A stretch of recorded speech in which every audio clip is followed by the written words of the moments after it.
Good evening. My name is John H. and I am an alcoholic. Welcome to the Code Blue Big Book Action Seminar. What we're going to do in this seminar, guys, is we're going to go through the first 164 pages of our big book, our Guide to Freedom, and we're going to do exactly what it says. I myself am no big book guru. I am no spiritual wonder man. I'm just a simple drunk who was almost dead from the disease when a couple recovered alcoholics took me through the book. I did the work, and it saved my life. Now, as a result of that, I try to pass on what has been so freely given to me. Now, I borrow heavily from the Joe and Charlie Big Book Weekend tapes. I borrow heavily from that smartass Clancy. I borrow from Chuck C. I borrow from all of the giants who have gone before me. So please, get yourself a big book, large print I prefer, a highlighter and a pen, and bring your willingness. Get ready to change your life. Thanks for listening. Good evening, everybody. I'm John. I'm an alcoholic. Hey, John. During the 1950s, a man by the name of Max C., now dead, started a group in Winnipeg, Manitoba called the Golden Slippers. The group was a back to the basics of the big book kind of group, especially for those people who could not stay sober for any length of time. The group took a bunch of chronic slippers and walked them through the steps, taking the action exactly as laid out by the first 100 men and women who wrote the basic textbook, Alcoholics Anonymous. This is not your typical thanks for sharing kind of AA meeting, nor is it like any seminar. Participants are asked to do all 12 steps as laid out in our basic textbook. One or more of the people who have done this work before will be guides to lead you through the instructions in our basic textbook using a dictionary published at about the same time as the book Alcoholics Anonymous to help us better understand the directions as they were written by the first 100 men and women. We ask every participant to commit to the entire process. Though we read and study the AA Big Book, this group is not limited to members of AA. We who have participated in these groups before have come to understand that these sessions make us much better sponsors. We can now lead people through the steps exactly as given to us by those who have gone before, unfettered and unchanged. In addition to being a boot camp for sponsors, we also feel this is especially valuable to those who have been through some sort of treatment or rehab and have been in effect left off at 3 or 5. Recovery requires that we do all 12 steps. We recover in AA by taking the steps, and if we don't take the action as described in our basic textbook, we might not recover. These study and action sessions will guide you through the steps precisely as the first 100 men and women laid them down. These are back to the basic sessions, accepting the simple kit of spiritual tools that's been laid at our feet. Let's open with a set-aside prayer. God, please let me set aside everything I think I know about sobriety, life, and you, so that I may be open to a new experience. Peace. All right, welcome everybody. Glad you made it through our little downpour here. We've got We Agnostics today. Let me see if I can find all my notes. I don't think we don't have any paperwork for you today, thank goodness. So before we get started on We Agnostics, last week we read more about alcoholism. And I think they put that chapter in there to tell us what's going to happen to us if we're unable to find a spiritual solution to our problem. So now remember, I said the way that Bill writes, he always writes, he gives us the problem, the solution, the practical program of action to get that solution, right? So, just a little bit, I want to review a little bit about step 1. Because a lot of us, we come to this nice club and, we're sober for, maybe a week, maybe 2 weeks, maybe a couple of months. And we sometimes forget that we have a deadly disease and people are dying all over the place from this disease. I have never seen so many people die in my life as I have these last 6 years that I've been in these rooms. Whether it's from liver failure, pancreas, gastric hemorrhage, whether they hang themselves or shoot themselves in the head, or whether they get in an accident and maybe take somebody else with them, right? So we got to remember that what we have is deadly and it is killing us. So, to review step 1 just a little bit, we have a body that cannot take alcohol, right? And we have a mind that can't leave alcohol alone. In other words, I can't drink without getting drunk. That's my body, right? And then when I get out of detox, I can't not start drinking. So if there is no arena in which I can fight alcohol after I've started because of the allergy kicks in, and there's no arena in which I can fight alcohol before I start. That's because the obsession is going to get me. I am absolutely powerless over alcohol, and my life is unmanageable. And I mean, if your life isn't unmanageable yet, it sure the heck is going to be if you're an alcohol. So step one in 4 words: can't drink, can't quit. I can't drink and I can't quit. Right? So basically my goose is cooked, right? It's cooked. So the truth about step 1, we can use it as an unshakable foundation for life. We can use it as a springboard into getting better and into getting a new life, or we can use it as an excuse. Yeah, I know I'm an alcoholic, barkeep, give me another one, right? So, hopefully what we're going to do is we're going to use our knowledge of step 1 as a springboard, right? And remember, knowledge of our disease, and I'll talk a little bit more about it as we go through the chapter We Agnostics, knowledge of our disease isn't going to save us, right? So I can't see the truth about alcohol, right? Because I am always stone cold sober when I pick up the first drink. And I mean, if I knew, I should know what's going to happen, but I pick up that drink anyway. So if I don't have the power to stop once I start, I don't have the power not to start once I have stopped, I am powerless, right? And I need the power to stop. If I can't breathe, I need air. If I'm starving to death, I need food, right? If I don't have the power to stay stopped from something that's killing me, I need the power to stay stopped, right? And so, other people who were like me, they're dying from alcoholism and they're destroying the lives of everybody they care about, right? Everybody they love, right? I see these people getting better. Now, doggone it, if their lives are getting better, isn't it possible that maybe my life can get better too? So maybe there's something stronger than my little thoughts and my little problems, right? So, in step 2, we start with belief, right? We're not asking anybody to start with faith.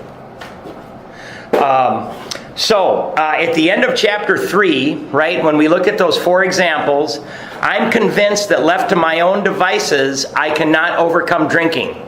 They showed me with the 4 examples that I must have the help of a power greater than myself if I'm going to get better, right? And many of us say, oh, God, crap, that God stuff, right? And many people leave. They say, well, forget that, right? So we're in deep trouble, right, if we think that way. So remember Bill Wilson, when he got out of the town's hospital after speaking with Dr. Silkworth, he thought self-knowledge was going to fix him.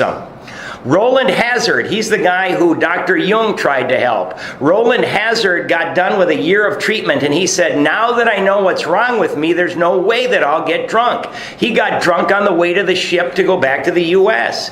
Fred, the high bottom drunk. The high bottom drunk was the 4th example in more about alcoholism. He thought self-knowledge would do it, and Fred got drunk the same way as the other guys, believing a lie. So I'm going to reread the last paragraph on page 43, which we did last week there. That's at the bottom of the page. So after they gave us all these examples, they hammer it home once again. Once more, the alcoholic at certain times has no effective mental defense against the first drink. Except in a few rare cases, neither he nor any other human being, right? And that means other people at meetings too, right? Can provide such a defense. People at meetings can get us medicine cabinet relief, right? It'll help us for a while. His defense must come from a higher power, right? So right here, we wrote last week, or we should have, that we've got 66 pages devoted to step 1 because they want to hammer it into our heads that we have a deadly disease and we had better find something stronger than ourselves or we're probably going to die. And we might not die right away, but we're certainly going to die before our time. So again, we cannot heal a sick mind with a sick mind. People, I can think my way out of it.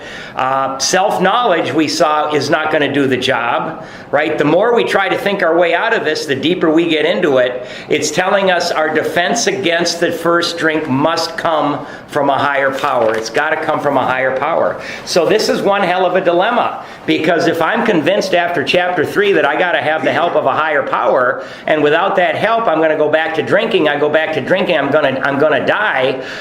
If I've got a problem with this God thing, or I've got some old ideas about God, I could be in some serious trouble, because they're telling me if I don't get that higher power, I'm going to drink again. So for me, there's no kind and loving God in my past, right? I was raised Catholic, and I'm old enough where they got those priests up there. They were the hellfire brimstone kind of priests. And I do remember that one time, and I was a small boy, they brought this priest in, and he talked about a loving God, and he talked about all this. But after a couple of Sundays, the parish voted him out, and they brought back the hellfire damnation priest, right? They said, "Get out of here, Mr. Loving God." So I found this. This is a $1 million bill. I was on my way out to the retreat about a year ago to do step 1 out there. And I found this dollar bill, which kind of sums up the way I thought about God, right? If I can read this is so doggone small.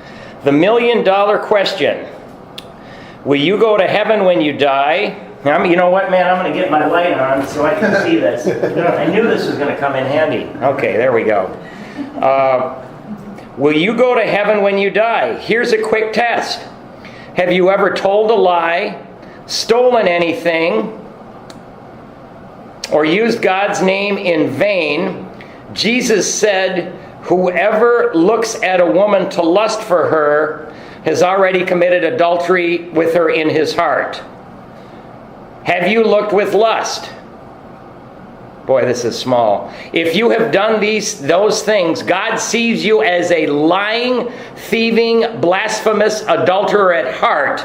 Right? So, and the Bible warns that you are guilty, you will end up in hell. I mean, a lot of people, that's a bit extreme, I'll admit that, but a lot of people have similar ideas about God. And if you've got these old ideas about God, how on earth are you going to go to that God and say, please help me, I'm dying, right? We can't do that. Now, I will say that what the priests taught me didn't go with how I was living my life. I've been doing the things on that dollar bill, and worse, and I've been defying God all my life. So, God's not going to help me.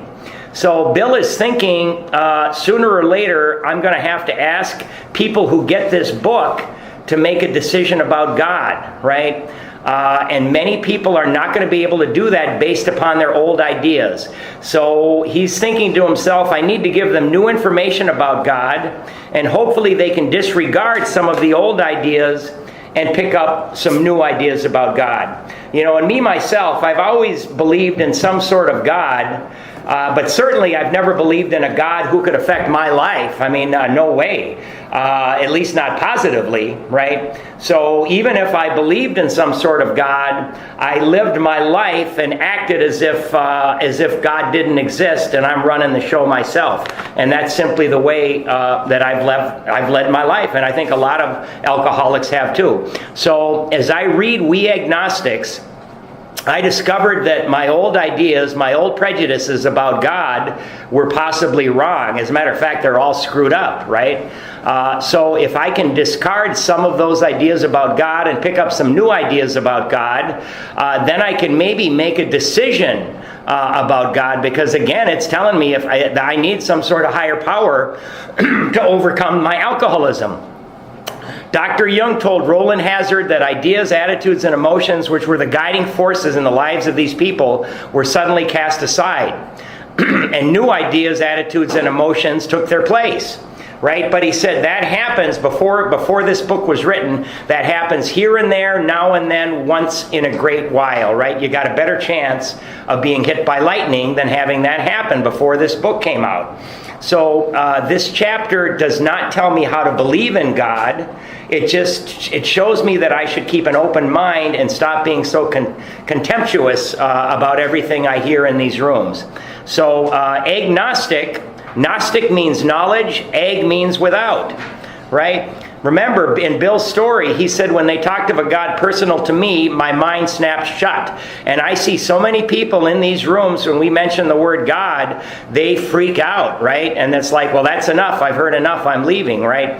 That's why we've got to hammer step one home to everybody so they know that they had better find something or they're going to be in deep trouble. Bill was aghast when Ebby Thatcher mentioned God. So this chapter is put here only so that I might read, I might question, and I might wonder, and I might get some new ideas about God. It's not going to tell me how to believe or anything else like that. So let's go to page 44. Let's see, I think this is my water here. Okay, page 44. So at the top of the page, we're going to write chapter devoted to step 2. I'm going to write a few things, and I know I say this every week, but I'm really going to be going fast tonight because we got so much to cover. So if you can't get all the notes going, just get on to Code Blue Big Book on YouTube, and you can get what you missed. Chapter devoted to step 2. Agnostics are unsure. Agnostics are unsure. Atheists don't believe. Atheists don't believe. Okay. And then right under where it says we agnostics, you can write 2 questions / tools to diagnose yourself. So it's going to start out with 2 questions / tools to diagnose yourself. So these are going to be very simple questions to determine whether or not we are alcoholic. So 2 questions / tools to diagnose yourself. In the preceding chapters, you have learned something of alcoholism. Okay, so you don't need to write this, but what we learned about the allergy of the body and the obsession of the mind. Can't drink, can't quit. You know, it's that simple. We hope we have made clear, highlight to the end of the paragraph, the distinction between the alcoholic and the non-alcoholic. Okay, I'm going to everybody just go ahead and highlight that. After non-alcoholic, I'm going to have you put a 1. That's the first question. If, when you honestly want to, you find you cannot quit entirely, okay, that's number 1, and then put a 2 after or. Or if, when drinking, you have little control over the amount you take, you are probably alcoholic. Okay, those are 2 simple questions that we can use to diagnose ourselves. If that be the case, you may be suffering from an illness which only, circle only, because that's kind of a must, which only a spiritual experience will conquer. Right, so we've got 2 questions here. I know back in the day they came out with a little pamphlet that had 10 questions. Then they came out with another pamphlet that had 20 questions. Today, I think the pamphlet has 44 questions. Right? I mean, really, all we need are those 2. A joke I got from Joe and Charlie, I just love it. One of the questions on the pamphlet is, do you drink alone? Think about it. Do you drink alone? If I'm buying, yes. If you're buying, no. That ain't going to tell me if I'm an alcoholic, right? I got that one from Joe. So all it's saying is, can you quit entirely on your own resources? Right? So think about how many times you've tried to quit on your own resources. And then the second one is, do you have any control over how much you take once you start? Right? I mean, you know, if you're a real alcoholic, I mean, the answer should be pretty clear. You know, and then it says we're a unique people. We are among a few people in the world, you know, maybe the 10% who suffer from a 2-fold illness, the allergy and the obsession, that can only be overcome by a spiritual experience. Now, this is also a terminal illness. It's a deadly disease. But the good news is, guys, that we can come out of it better shape than when we went into it. Right? If we can have this spiritual experience. I got to tell you, man, when I 6 years ago when I came in here, I mean, I can't tell you how close to death I was, and how absolutely miserable, desperate, and hopeless, right? And we get to come out of it so much better than we were even before alcohol took over our lives, right? Even when I was still strong and drinking, we get to come out of it better. So, to one who feels he is an atheist or back to the book. To one who feels he is an atheist or agnostic, such an experience seems impossible. But to continue as he is means disaster, especially if he is an alcoholic of the hopeless variety. I mean, if you've ever contemplated suicide or you've had dark thoughts, I mean, you're there, man. Highlight just the next 3 lines.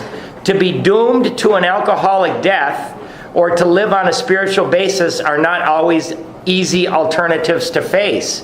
I mean, that is hilarious if you read it, right? It says either to go die an awful, horrible death alone, right, and bringing down your loved ones with you, right? Or to maybe find a power greater than yourselves. It's not an easy choice. You would think it would be an easy choice, but it's not. It's a difficult choice. Now, if somebody's got cancer, let me say if somebody's allergic to strawberries, right? The guy eats strawberries, has the allergic reaction. He almost dies. They take him to this wing in the hospital. Me, they scrape me off the floor of my apartment. I'm almost dead from alcoholism, and I go over to this wing of the hospital. This guy with the strawberry allergy gets out of the hospital. He's a winner because he's never ever going to have another strawberry as long as he lives. Then there's old John. They say you would better go to AA and find that experience. But old John says, "No, I think I'll go the other way and have another drink," and I end up back in detox again. So next to that sentence, let's write something on the left. Willing to be spiritual or go die alone. Willing to be spiritual or go die alone. I mean, that's what they're saying. Willing to be spiritual or go die alone. But it isn't so difficult. About half our original fellowship were of exactly that type. At first, some of us tried to avoid the issue, hoping against hope we were not true alcoholics. I'm denial, right? But after a while, we had to face the fact that we must, and then highlight the next 7 words. Must find a spiritual basis of life or else. Just right there, okay? And next to that, we're going to write step 2. I've got step 3, but it's kind of step 2 and 3, right? So again, it's 2 options. Door number 1 is hope and spirituality and a new life, and door number 2 is death. It's telling us twice in a row. Perhaps it is going to be that way with you. But cheer up. Something like half of us thought we were atheists or agnostics. Our experience shows that you need not be disconcerted. Okay, so after disconcerted, let's write upset, embarrassed, or worried. In this context right here. Upset, embarrassed, or worried. Okay, so I got a few more notes here to read. Upset, embarrassed, or worried. So right here, I like everybody to stop, and you can, when you go through this with your sponsee, maybe you stop here, right? And you say, hey, what is my belief as far as this God thing is concerned? What is my belief, right? So, we think about what is my belief. And I was taught, and this seems to be okay with me, but I was taught that there's 3 ways to believe, right? The first way is you're an atheist, right? There's an atheist. There's no God. There's no power greater than human power. I'm going to stand on my own 2 damn feet, and I'm going to run the show myself. Nothing stronger than me. So I ask myself, am I an atheist?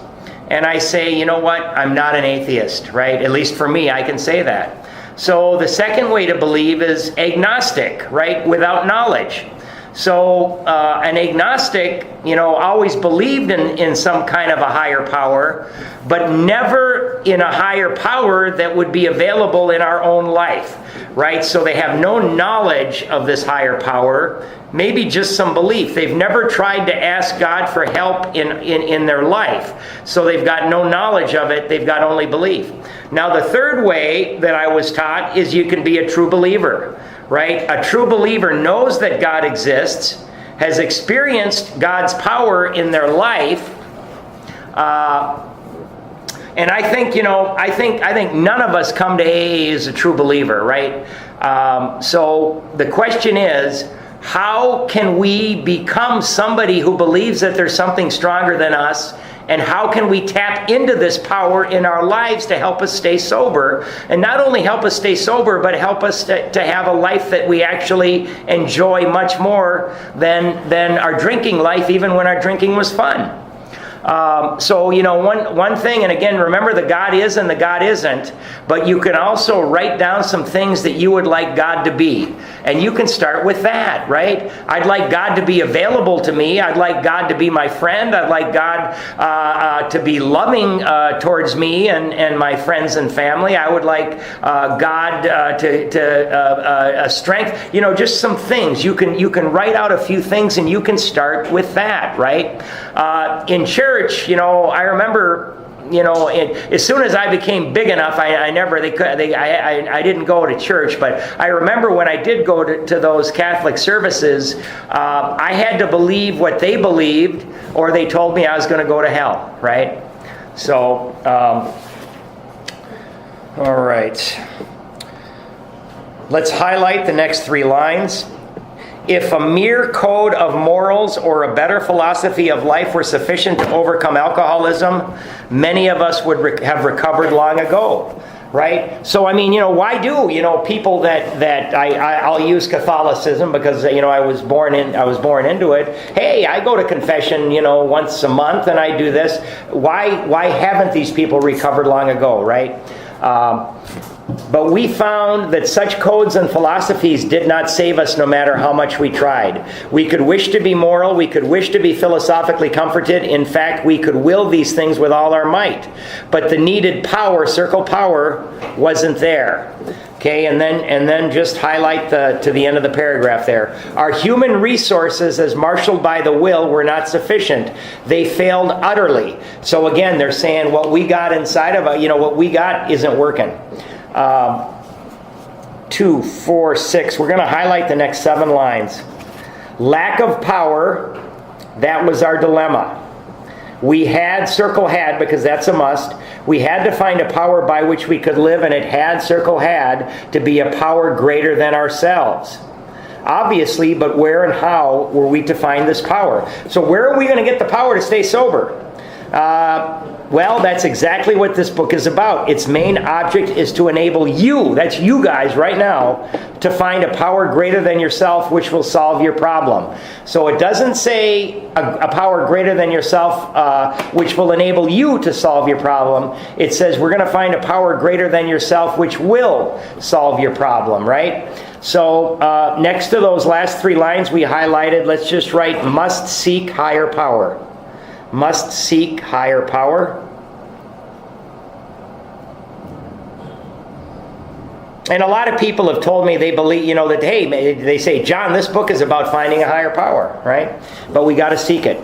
That means we have written a book which we believe to be spiritual. So above spiritual, write higher power.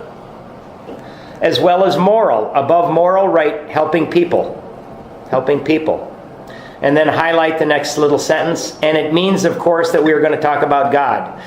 People in meetings, man, this guy got up to the podium about 3 months ago, and he started railing. He said, you can't talk about God in these rooms. You're going to... And, I'm thinking to myself, my goodness, that's what this whole thing is about. But, of course, we let everybody speak, and we do not criticize or judge, right?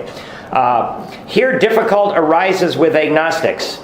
Many times we talk to a new man and watch his hope rise as we discuss his alcoholic problems and explain our fellowship. But his face falls when we speak of spiritual matters, especially when we mention God, circle God, for we have opened a subject which our man thought he had neatly evaded or entirely ignored. Next to that little paragraph, let's write, can be scary for newcomers, or you just write God scares people, right? You can write God scares people. It scares people away. Right? And those are the old ideas, right?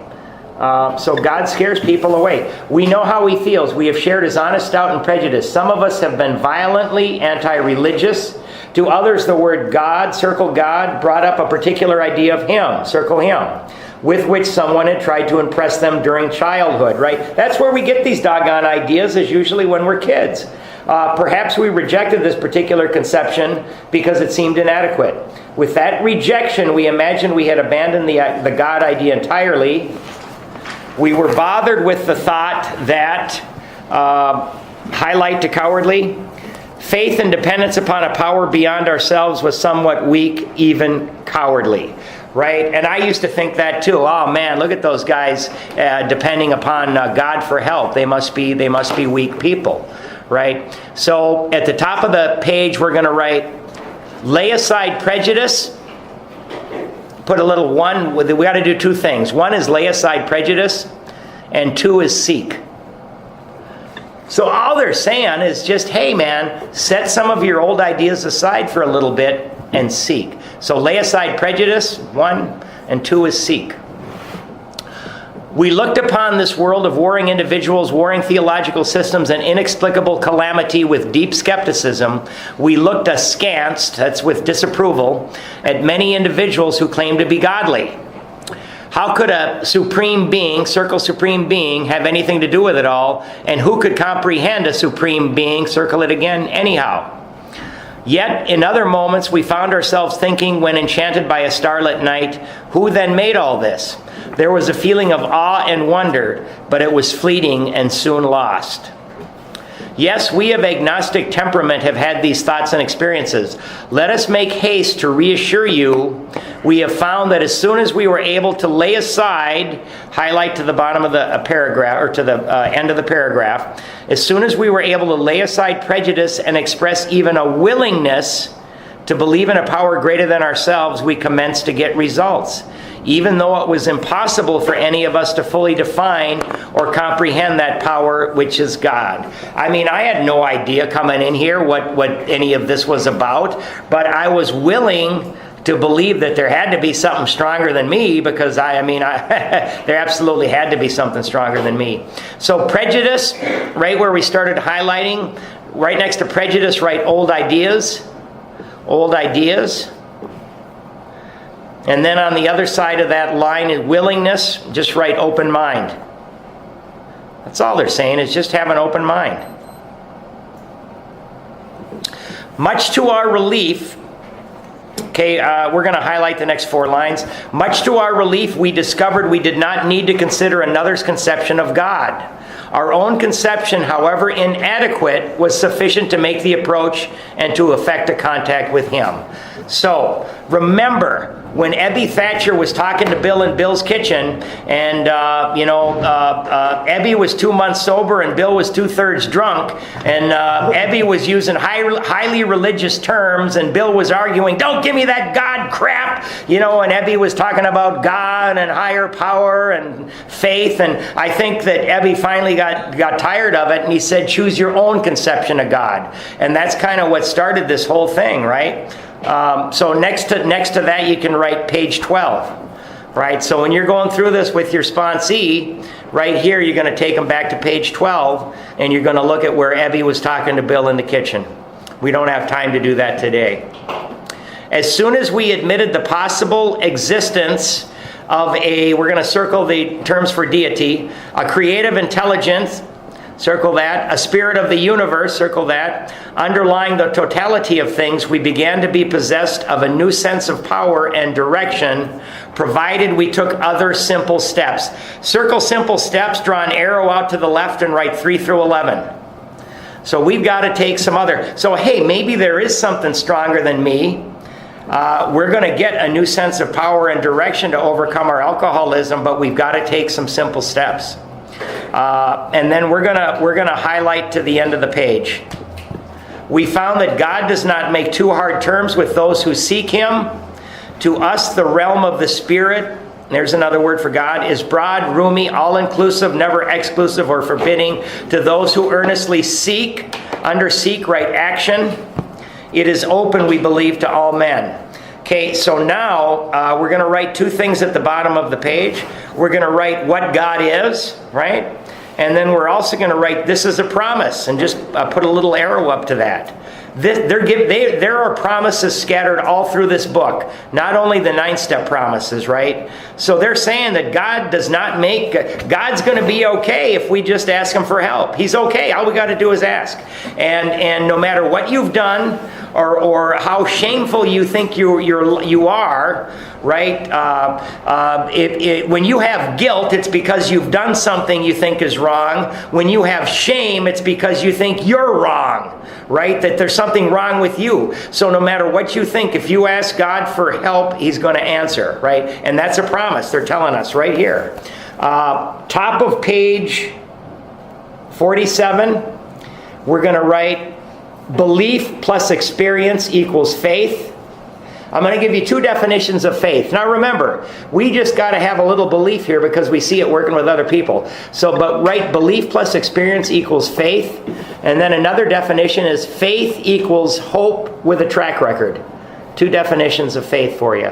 Belief plus experience equals faith. And faith is hope with a track record.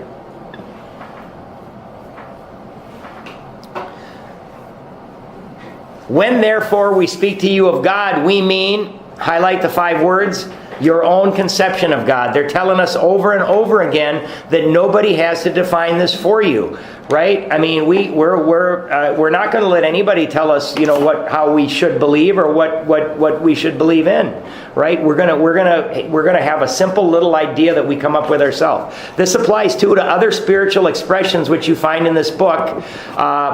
Do not let any prejudice, circle the word prejudice. There it is again. You may have against spiritual terms deter you from honestly asking yourself what they mean to you. And then highlight the next sentence. At the start, this was all we needed to commence spiritual growth. Okay, so these old ideas that I got when I was a kid, going to Catholic Mass and having the priest yell at me that I was a sinner and I'm going to hell, right? I got to lay some of these things aside.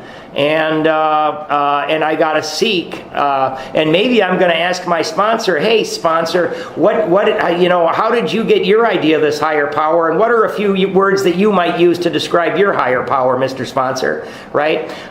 So next to, at the start, this was all we needed to commence spiritual growth. Next to that, write faith.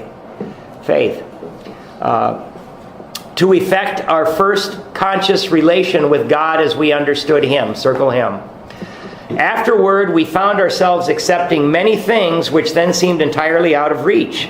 That was growth, but if we wished to grow, we had to begin somewhere. So we used our own conception. There it is again, just underline our own conception, however limited it was, right? And again, there's Ebby Thatcher with Bill. So let's just go ahead and highlight the next 5 lines here before I read them.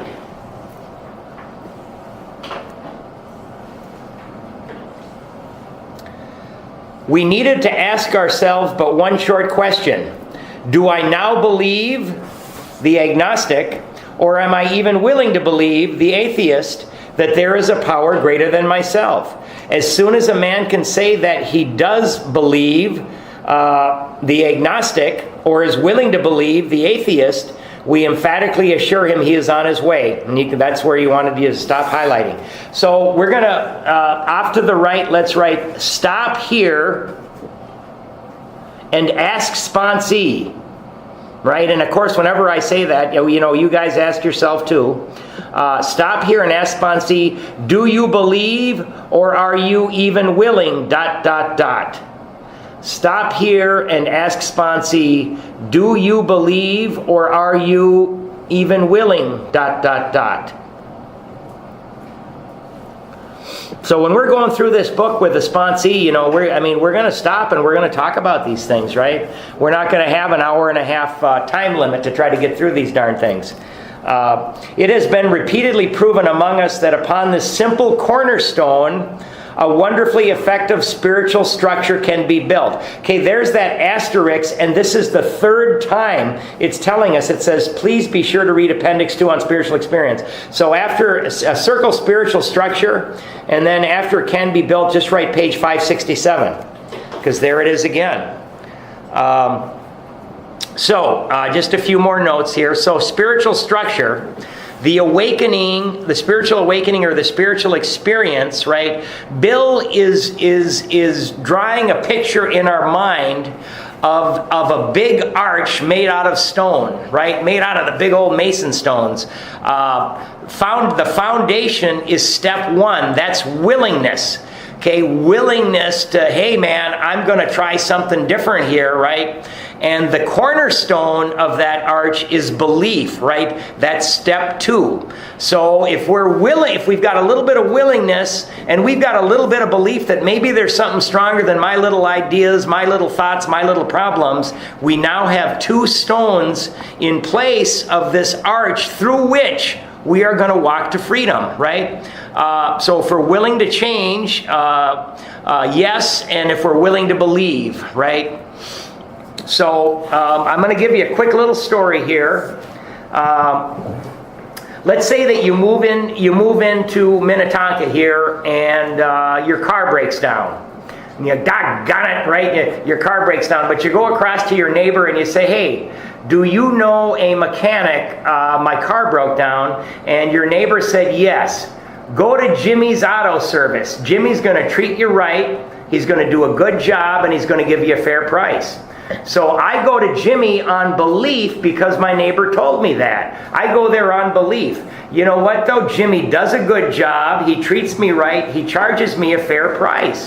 So 1 year later, something else goes wrong with my car. I go back to Jimmy on faith, right? Belief plus experience equals faith, right? There it is. So, in step 2, you cannot start with faith. John, you got to have faith. No, I don't. I can't. Right? So we don't start with faith. We can only start with belief. So if you say, well, I did this and it worked for me, in the back of my head, I'm going to say, you know what? I'm going to believe that maybe if I do what this knucklehead did, something might happen for me. So step 2 does not say you came to know. It doesn't say you came to have faith in. It simply says you came to believe. And that's because of the stories in the book, what your sponsor told you, all the speaker meetings that you're going to, right? And the people who get up and get their medallions, right? Incidentally, I think it's a wonderful thing for people new to sobriety. I fell into it by sheer accident. I went to a speaker meeting every single week when I was new to sobriety. And I think one of the reasons I like Code Blue so much and why I like the speaker meetings is because I could sit back and listen, and because I'm so self-absorbed, right? I'm going to these meetings and people are talking, but I'm not listening because I'm worried about what I'm going to say. So when I go to speaker meetings, I can just sit back and I can listen, and I like Code Blue because I can sit back and listen and I can pay attention because I don't have to worry about looking stupid because I don't know what to say. So definitely, I'm a big advocate of going to speaker meetings so that we can identify. And I also love the stories in the back of the book for the same reason. Okay, so let's see here. That was great news to us, for we had assumed we could not make use of spiritual principles unless we accepted many things on faith which seemed difficult to believe. Not true.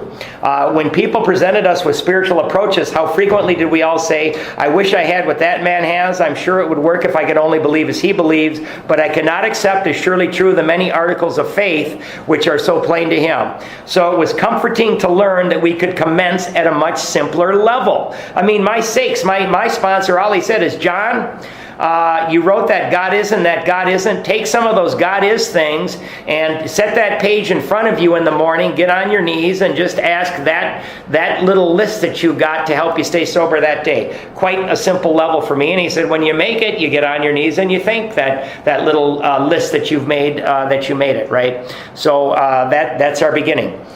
Besides the seeming inability to accept much on faith, we often found ourselves handicapped by obstinacy. Start with obstinacy and highlight to antagonism. By obstinacy, sensitiveness, and unreasoning prejudice, many of us have been so touchy that even casual reference to spiritual things made us bristle with antagonism. Remember how Bill got so angry when Abby talked about God in his kitchen.